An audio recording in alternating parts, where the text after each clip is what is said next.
kita. Ayan. Ayun. So possible nandito. Ayun nga. Pula pusod.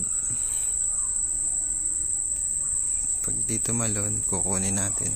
Pag tumalon, ay di, dyan na lang. Ayun. Pula pusod dyan. Ayun, patalo na siya. Dakmain kasi.